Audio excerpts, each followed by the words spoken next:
Fala pessoal, tudo bem com vocês, gente? Tudo certo?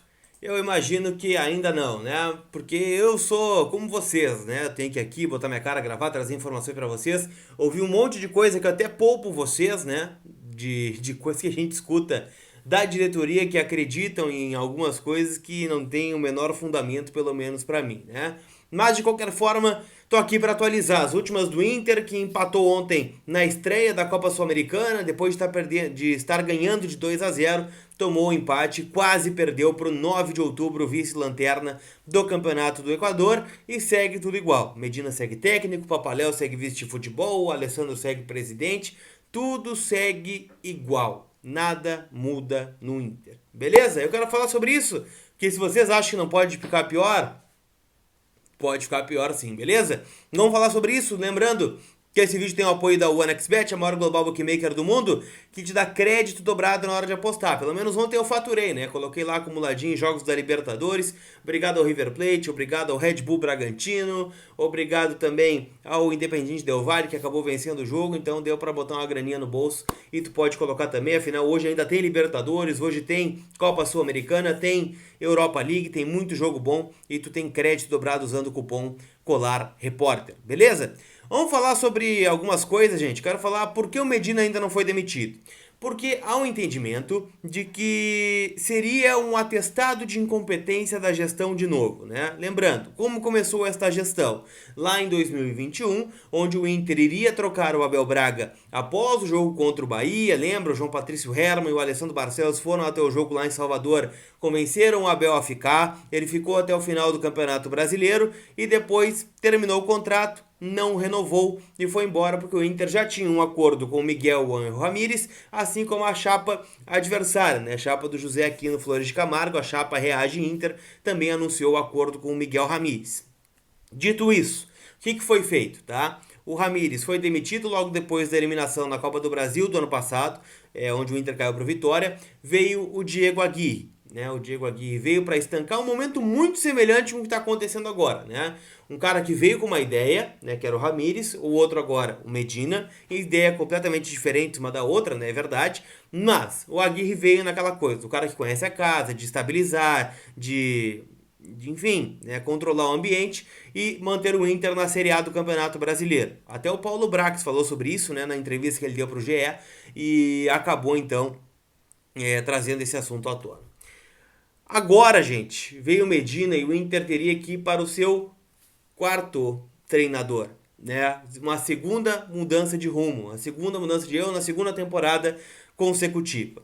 E isso é o que pesa, porque o Inter entende na sua diretoria que o dia a dia é bom, que os treinos são bons, que as ideias são boas e que talvez a maior incompetência esteja na gestão e não no treinador, né? Que não conseguiu dar reforços, que não conseguiu, né, dentro do possível fazer as coisas andarem, mas é claro que o Medina tá notório que o Medina tem problema. Só que se demitir agora, vai ter que buscar um treinador no desespero, né? Não vai ser uma convicção, vai ser um cara muito mais bombeiro do que outra coisa, e por isso o Inter ainda não demitiu o Medina. Mas claro, sabe que em algum momento vai ficar insustentável.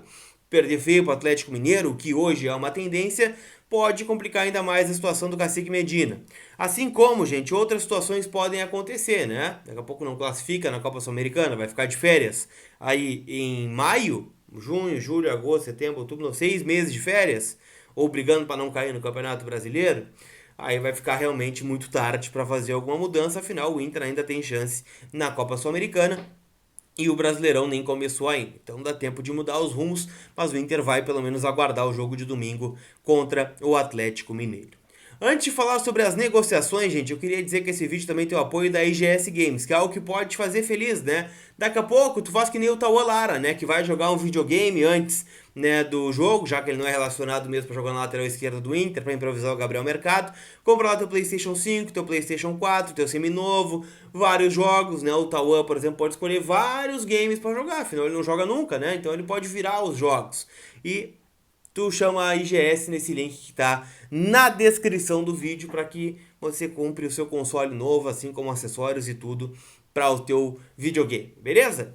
Vamos falar, gente, sobre o Vitor Cuesta, porque a informação do jornal Lance é de que o Botafogo acertou a contratação deste jogador, né? com ele e o Botafogo. Tudo certo na questão salarial.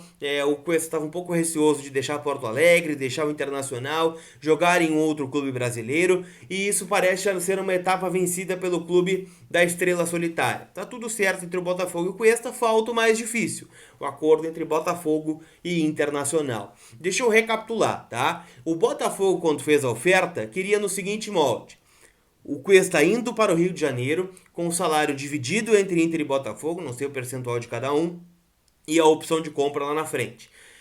O Inter deu risada dessa proposta, né? Porque qual o sentido de emprestar o Cuesta pagando salário, né? Se fosse ainda para trocar por algum outro jogador, como se ventilou o Rigoni, o próprio Reinaldo lá do São Paulo, até poderia ser uma possibilidade. Mas, nesse momento, está descartado, né? Pelo menos a troca com o São Paulo. E o Botafogo só vai levar a si pagar a integridade, na íntegra, melhor dizendo, né, o salário do Cuesta, que não é um salário baixo, e pagar uma tarifa, né, uma taxa pelo empréstimo do Vitor Cuesta lá no Rio de Janeiro. Então, é um negócio que está rolando, né? O Cuesta não viajou para os jogos contra o 9 de outubro e nem contra o Atlético Mineiro por conta de uma gastroenterite, e agora aguarda o futuro definido aí pelo zagueiro argentino, que pode sim se transferir para o Botafogo, lembrando que a janela está aberta até o dia 12, ou seja, restam 5 dias para que a janela feche e os clubes se movimentem, inclusive dentro do mercado interno aqui no Brasil. Então, Cuesta sim é uma possibilidade de deixar o Internacional. Fechando o nosso papo aqui, gente, quero falar sobre Marcinho, porque a informação que vem do Paraná, e até o portal UOL publicou também, é que o Inter está contratando Marcinho. Vou recapitular, estou muito recapitulador hoje aqui, né? Marcinho, lateral direito, né? Estava no Botafogo, passou pelo Atlético Paranaense também. Lateral direito de 25 anos, o Inter queria ele há muito tempo já. Só que tem uma coisa muito importante que a gente não pode tirar do contexto. O Marcinho, ele... Até vou pegar o termo correto aqui, tá? Ele virou réu por atropelamento que matou um casal de professores no Rio de Janeiro em 2020, né? No Réveillon de 2020. Segundo a apuração, né, e os julgamentos que estão rolando, ele tinha álcool no corpo e não prestou socorro, né, naquela oportunidade. Ele já pagou algumas taxas, alguns valores em dinheiro, mas ainda assim virou réu por atropelamento que matou um casal de professores no Rio de Janeiro. A rejeição é muito grande, né, gente? Não poderia ser diferente. Primeiro, o Inter não precisa de lateral direito. O Inter tem o Bustos, o Inter tem o Heitor, daqui a pouco busca um lateral que não precisa, né? Ele não é uma peça assim, meu Deus, que vale comprar essa bronca. Não é o momento, né, cara? E assim, se ele não fosse um jogador de futebol, possivelmente estaria preso nesse momento. Então, assim, não é o momento e o Inter consegue piorar a situação junto ao torcedor, que obviamente nas redes sociais já levantou a hashtag Marcinho não, né? O Fortaleza, né, chegou a cogitar o Marcinho também pela rejeição do torcedor. Acabou não o contratando, mas o Inter tem um acordo com o Marcinho, vamos ver se vai cumprir, né? Se vai contratar mesmo com toda essa rejeição que ocorre em torno do nome do jogador, que tem esse problema com a justiça, então, e que estaria deixando o Atlético Paranaense. Trabalhou lá com o Paulo Autuori, né? Daqui a pouco o cara desembarcou aqui e falou, busca aquele cara lá que pode ajudar. Não sei, tá? Eu não contrataria justamente por esse histórico que ele tem e não gostaria de vê-lo aqui no Internacional, mas não sou eu que decido, né? E a torcida muito menos, afinal a torcida é quem menos é ouvida nesse momento no estádio Beira-Rio, senão as coisas estariam muito diferentes do que essa vergonha que a direção faz a gente passar praticamente todos os dias. Beleza, gente? Aquele abraço então, deixa o like, te inscreve. Tchau!